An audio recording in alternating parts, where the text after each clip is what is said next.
Hello everyone, welcome back to my channel. तर आज आहे अंगारकी चतुर्थी।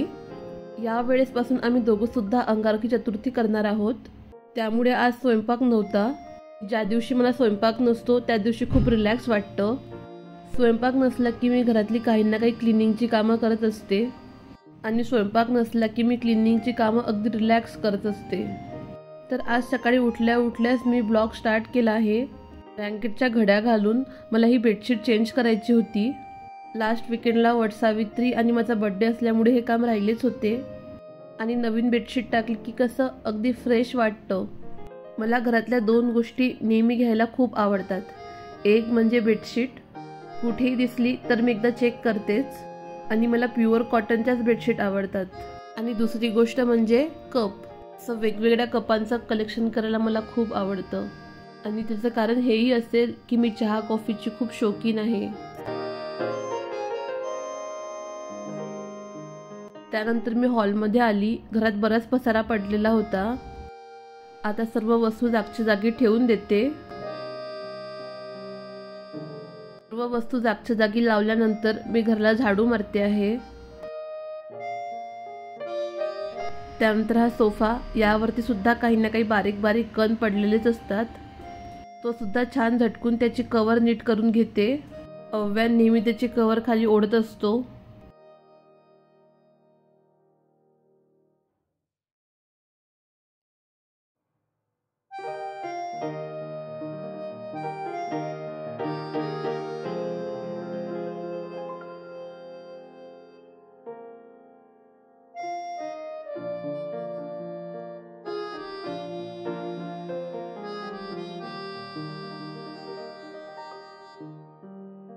झाडू मारून झाल्यानंतर मी आता पूर्ण घराला पोछा सुद्धा मारून घेते आहे।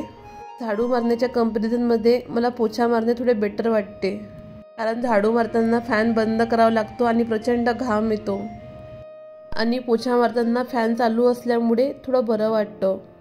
आमच्याकडे ना कामवाल्या बायकांचे रेट खूप वाढतच आहे। मी जेव्हा लावली होती तेव्हा 2000 मिळत होती, त्यानंतर एका वर्षानंतर तिचे 3000 रेट झाले आणि आता तर 2 BHK 3.5 घेते आहे। त्यामुळे म्हटलं असा किती फारसा वेळ जातो झाडू पोछा मारण्यामध्ये। आणि आता पूर्ण घराला पोछा मारून झाला आहे। आता या मॉपला मी स्वच्छ धुवून घेते। त्यासाठी पाण्यामध्ये मी इथं कपडे धुण्याची पावडर घातली आहे आणि आता त्यात मॉप छान क्लीन करून घेते आहे। त्यानंतर मॉपला पावडरच्या पाण्यामध्ये भिजवून थोड्या वेळासाठी ठेवून देते। आणि आता आपल्या घरातील जे सूप असतात ना सुद्धा मी रेग्युलरली क्लीन करते। मला सूपवरती थोडीसुद्धा घाण असली तर मला ते अजिबात आवडत नाही। सो मी जेव्हाही कधी मॉपिंग करते तेव्हा पटकन सूप धुवून ते सुकवायला ठेवून देते। त्यानंतर आमच्या डस्टबिनला झाकण नाही, त्यावरती मी अशा प्लेट ठेवल्या आहे आणि या बाल्कनीमध्ये असल्यामुळे यावरती खूप धूळ उडत असते। सो त्यांना सुद्धा मी रेग्युलरली क्लीन करत असते।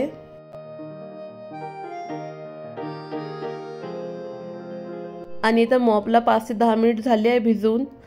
याला एकदा पुन्हा चांगल्या पाण्याने स्वच्छ धुवून सुकायला ठेवून देते। त्यानंतर भाजीपाल्याच्या, दुधाच्या ज्या सुद्धा काही प्लॅस्टिकच्या बॅग असतात त्यांना मी नेहमी धुवून इथं सुकायला ठेवत असते। आणि हे असे हँगर छोट्या छोट्या कपड्यांसाठी खूप छान आहेत, सॉक्स, हँकी सुकवण्यासाठी। त्यानंतर पोछ्याचे जे काही पाणी होते ते मी इथंच टाकले होते, त्यामुळे त्यातील माती इथं गोळा होते, म्हणून एकदा स्वच्छ पाण्याने बाल्कनी सुद्धा धुवून घेते आहे। त्यानंतर सकाळची क्लिनिंग झाल्यानंतर मी फराळचं बनवलं आहे।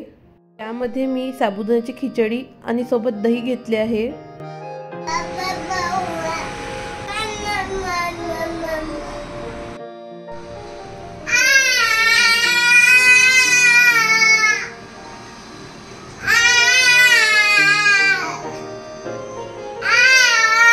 आणि आज सकाळी माझ्या हस्बंडनी वॉकिंगवरून येताना काही भाजीपाला आणला।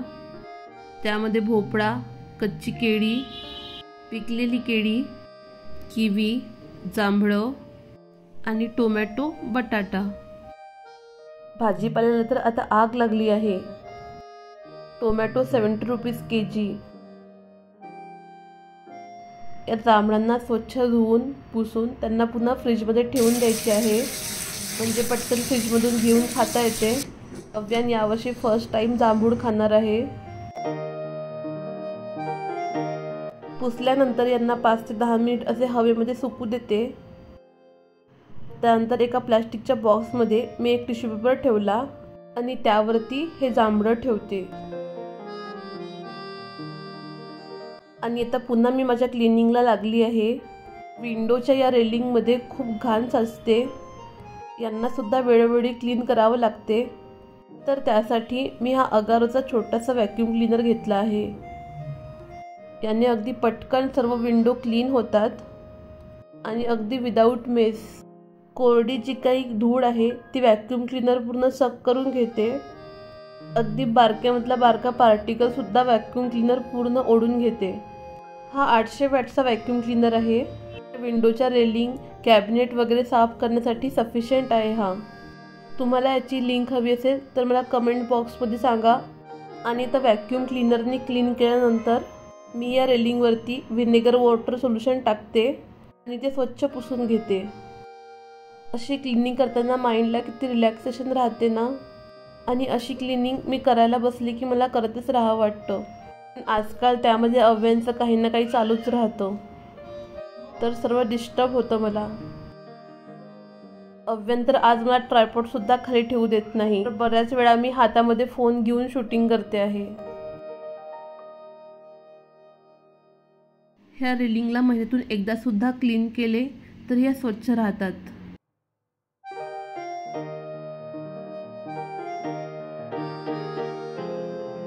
आणि डोअरमध्ये आम्ही ही नेट लावली होती, अव्यांनी ती सुद्धा फाडून टाकली आहे। आणि त्यावरती आम्ही बऱ्याच वेळा साधी चिकटपट्टी लावली होती, ती काही या नेटवरती राहत नव्हती। सो आता त्यासाठी नेटचा अडेसिव्ह टेप ॲमेझॉनवरून मागवला होता। हा अगदी नेट सारखाच असल्यामुळे दिसत सुद्धा नाही आणि खूप फिट चिटकतो। आणि आता पावसाळा लागल्यामुळे मच्छर खूप येतात, त्यामुळे हे खूप गरजेचे होते। आता झाली आहे दुपार। कॉफीसोबत मी रताळ्याचे काप तुपामध्ये छान तव्यावरती फ्राय करून घेतले आणि हे खूप टेस्टी लागतात। आता संध्याकाळचे 7 वाजले आहेत। बाप्पांसाठी त्यांचे फेवरेट गुळाचे मोदक बनवले आहे। आम्ही एकदम सिंपल पूजा करतो। बाप्पांना आधी पाण्याने नहाले, त्यानंतर पंचामृतांनी त्यांची आंघोळ केली, त्यानंतर पुन्हा पाण्याने स्वच्छ धुवून त्यांना पुसून घेतले।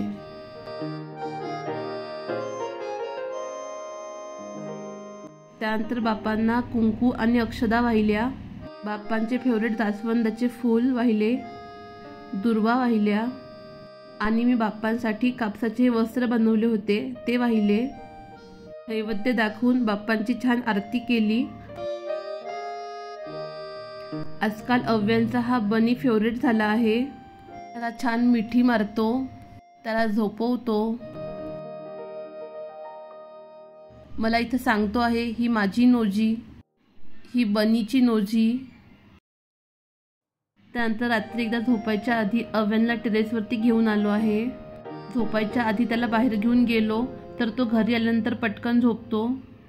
कसा वाटला आजचा व्हिडिओ हे मला कमेंट्स बॉक्समध्ये नक्की सांगा। आणि व्हिडिओला लाईक, शेअर, सबस्क्राईब करायला विसरू नका। थँक्यू।